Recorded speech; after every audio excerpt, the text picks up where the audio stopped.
Saudara, kali ini kita akan membahas transformasi kebenaran ya, universal kebenaran yang terjadi antara Barat dan Timur itu ya. Ini Yunani, tokohnya Socrates kan, dan di India dan Tiongkok gitu.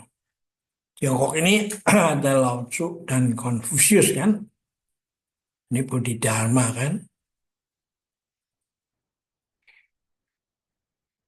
Judulnya Transformasi Kebenaran Universal. Dari Socrates ke Bodhidharma, lalu sampai ke Jepang ini ya, di daerah sini ya.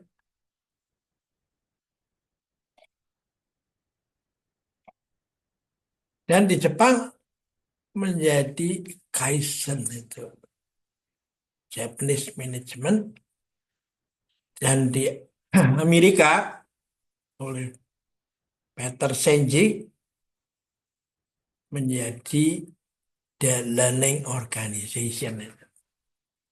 Ya, ilmu ini penting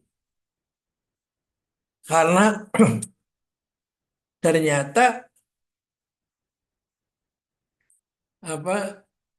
dengan terjadinya revolusi ilmu pengetahuan dan teknologi itu juga membawa suatu perubahan di dalam mengatur organisasi, ya, manajemen, gitu,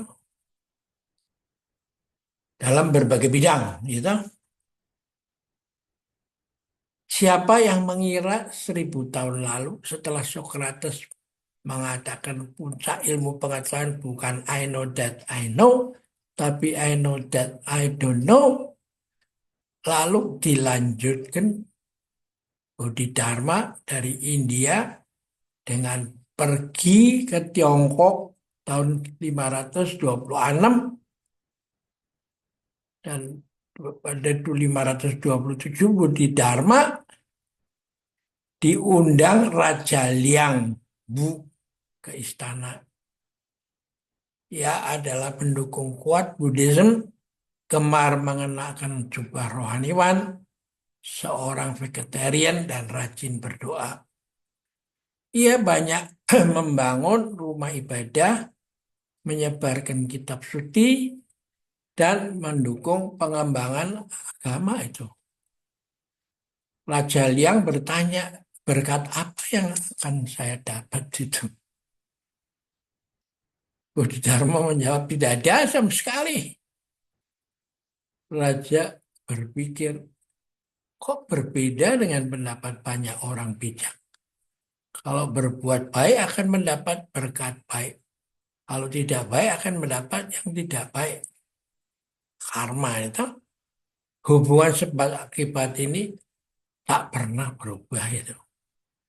Tak, Raja gagal menangkap pesan bahwa kalau berbuat baik dengan motif untuk mendapatkan kebaikan sebagai balasan, sama halnya dengan memuaskan ego itu.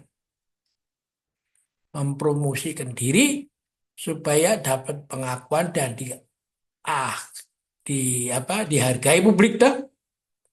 Lalu Raja lanjut bertanya, apakah esensi daripada Buddhism? Bodhidharma menjawab, kosong yang besar, vast emptiness itu. Raja lanjutkan pertanyaan, lantas siapa yang sedang bicara dengan saya sebenarnya ini? Karena dia mengharapkan Bodhidharma dari India itu bisa memberikan uraian panjang lebar. Toh. Bodhidharma berjawab, saya tidak tahu. Raja makin bingung. Akhirnya Raja bertanya lagi, lantas apa sesungguhnya Buddhism? Bodhidharma menghentakkan tongkatnya ke tanah dan meninggalkan Raja sendirian. Raja kecewa dan marah, tapi dicegah oleh seorang penasihatnya. Yang mulia, dia sudah tuntas mengungkapkan semua ajaran Buddhism, yaitu ikhlas berbuat tanpa motivasi untuk dirinya sendiri. Itulah makna dari dia menghentakkan tongkatnya, toh.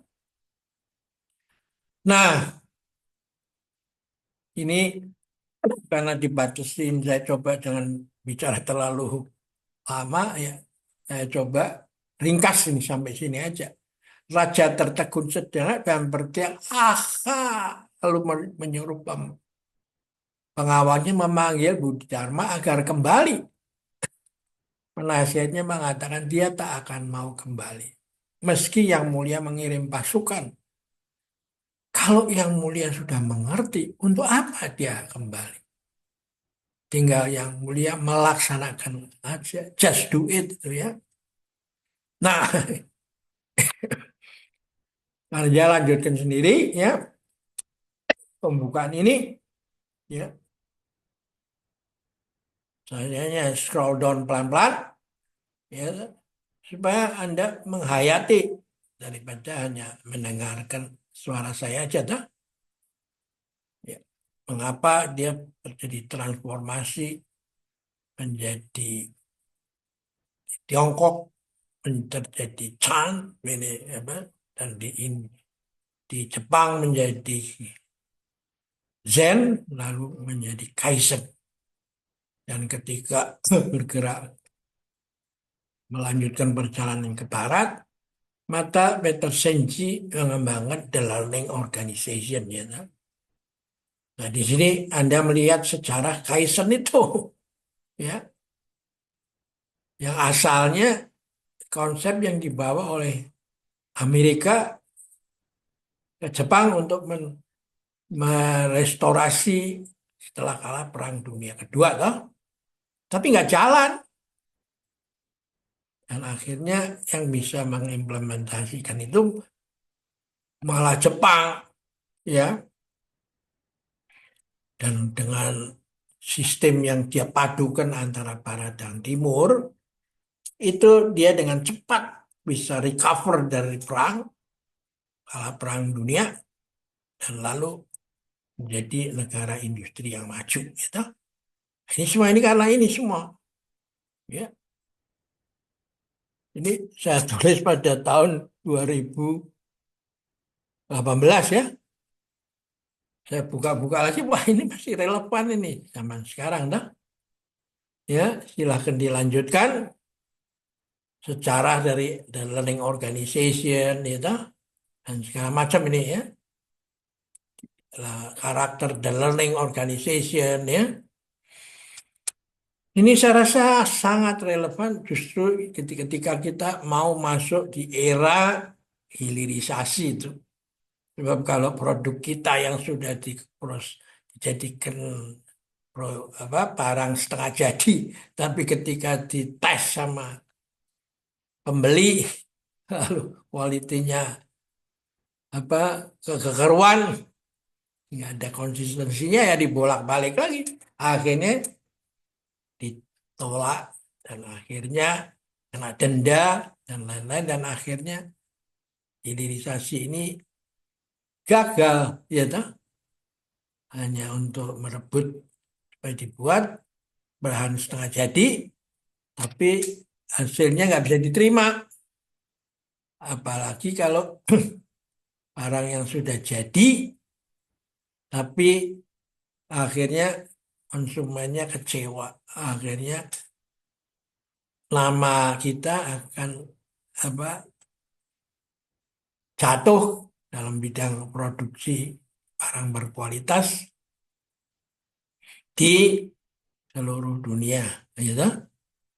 Nah, ini saya tutup dengan alkisah tentang seekor monyet baik hati yang duduk di pinggir kolam dan dengan iba melihat ikan-ikan di kolam dan mulutnya megap-megap persis seperti saat dia kejebur dulu ke, ke danau ketika dia melompat dari dahan dari pohon ke pohon, toh.